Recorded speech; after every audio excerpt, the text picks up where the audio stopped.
Tulog na talaga ako. Oh, alinaw ng tubig, no? Oh, ang sarap maligo.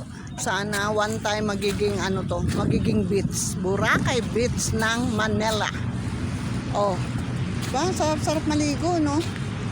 Oh, hi, guys. Pag pumayag lang sana yung mayor ng Manila. Kaya lang siyempre, gagawin nilang basurahan dito. May magtatapon ng mga napkin, pampers, tapos mineral water, siyempre maging baboy. Magiging ano na naman to.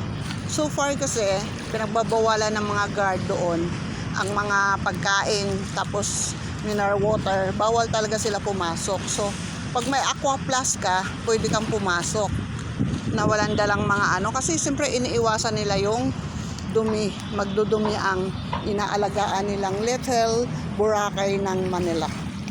Diba guys, tingnan mo. Mga paniwala ka ba na biwok to? Diba? Dati ang dumi-dumi. So, mayroon akong pipicturan sa inyo na bato.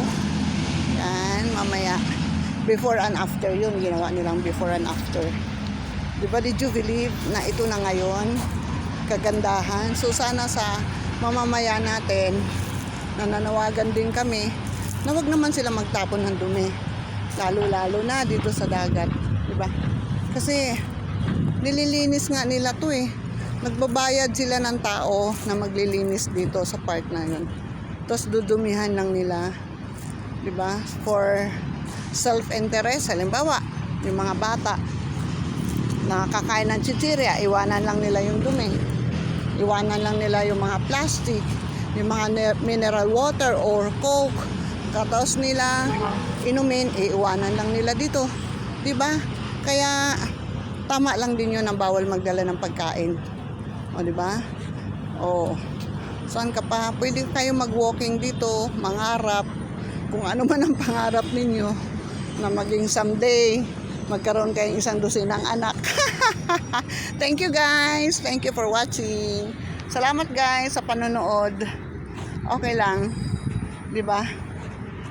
O, Little Boracay in Manila. Manila Bay. Somebody watching me. Siguro nagagandahan sa akin or what? Diba?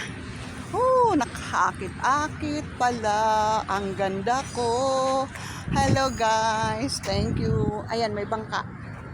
Kita nyo guys, may bangka. Sarap sana sumakay, no? Ayun.